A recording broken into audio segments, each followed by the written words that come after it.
I now give the floor to the delegates of Ukraine, and I invite the delegates of Honduras come to the rostrum.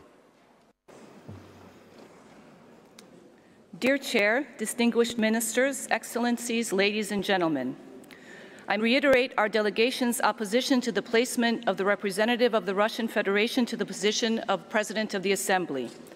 Despite this, it's an honor for me to address the Assembly today on behalf of Ukraine, one of the founding member states of the United Nations. First of all, I'd like to thank Dr. Chan for the magnificent work she's done at the post of Director General, her personal commitment and dedication. Under Dr. Chan's leadership, global health indeed has great progress. I hope that her successor will further develop the legacy she's leaving behind her, continuing, among other things, the major reform process will render the organization better prepared to face current and future challenges for global health. Since the WHO's inception 70 years ago, the world has dramatically changed. It has become more insecure and vulnerable to hybrid threats, as evidenced by the heinous terrorist attack in Manchester. This situation directly affects, among other things, the health dimension. For instance, as regards to Ukraine, for almost 4 years now, innocent men, women, and children, and the elderly have died as a result of Russia's war against Ukraine. Its impact on Ukraine's population has been felt far wider than the occupied territories of my country. The government of Ukraine, and in my case, the Ministry of Health, is unable to provide any health services whatsoever to the millions of Ukrainian citizens remaining trapped under Russian occupation. May my fellow ministers understand the painful and costly burden that war can bring to the public health system.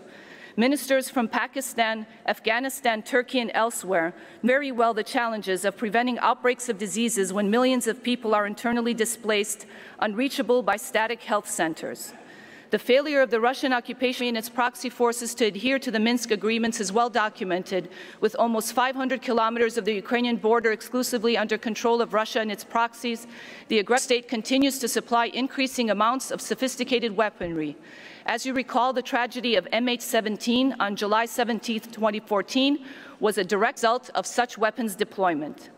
And they continue to shell innocent civilians with inhumane abandon, killing more than 10,000 people. 1 in 5 schools has been damaged or destroyed. In defiance of the UN Security Council Resolution 2286, many health facilities have been hit by shells several times. Care workers have been taken hostage, wounded, and killed. In the Russian-occupied region of Luhansk Oblast, the situation has returned to the dark ages, with health policies copied from the Russian Federation. There are credible reports that antiretroviral and tuberculosis treatment is unavailable. The only source is delivery by smugglers. There's a dangerous lack of detailed data-derived insights into the child health, immunization, vaccine, and polio status in the areas experiencing the most intense conflict. The UN estimates that mines are strewn across at least 30,000 hectares of land, or 300 square kilometers, far beyond the reach of current limited clearance efforts.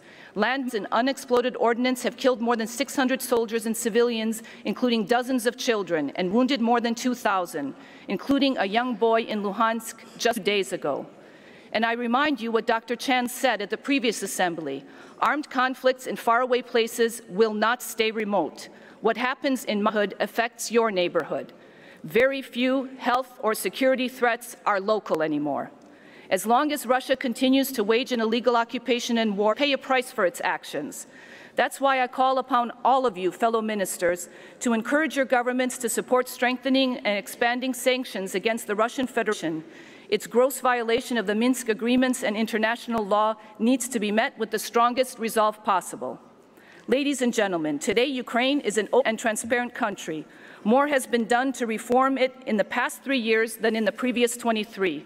This includes upgrading our ability to stop the spread of preventable diseases such as polio and measles by improving vaccine supply, changing protocols, and upgrading disease surveillance and response. Much of this has been done in cooperation with our international partners. Until recently, Ukraine had one of the lowest immunization rates in the world, as low as 14% in mid-2015 for polio. However, a nationwide polio campaign in 2015 and 16 have helped boost coverage, and the new procurement practices will ensure against vaccine stockouts. While social media platforms can be effective channels for delivery of accurate and positive information, they are often also used as a mass forum for the communication of disinformation about the desirability and safety of vaccines. We need to enhance our cooperation to counter such efforts. For the first time in 25 years, key reforms ready to be passed by the Ukrainian parliament will finally give Ukrainians a public health system that meets international standards, uses international protocols, and empowers the patient. And yet, vested interests with support from foreign elements are trying to block these reforms from being passed in the Ukrainian parliament. The adoption of these draft laws is extremely important, especially for the most vulnerable who need access to quality health care. We do not have the luxury to wait another 5 years before any of these reforms take effect. We are thankful for the support and cooperation of the World Health Organization. Your work is having a positive impact in Ukraine. However, we would also welcome more efforts to bring streamlined procedures and more rapid implementation. Ladies and gentlemen, the Euromaidan Revolution of Dignity in the winter of 2013 and 2014 was only the first step. Building a new Ukrainian healthcare system that provides equal access to quality healthcare, next step in a process of building Ukraine free from foreign intervention. Due to decades of corruption and neglect, Ukraine is a nation with a declining population, low expectancy, and a declining birth rate. No health minister can drive change alone. I would appreciate, dear colleagues, your further active engagement and cooperation with all branches of the government to ensure the implementation of much-needed healthcare reforms. Ukrainians cannot wait another half-decade. Thank you for your support to help us move Ukraine and global health forward. Thank you. Thank you, Ukraine. I now give the floor to the delegates of Honduras.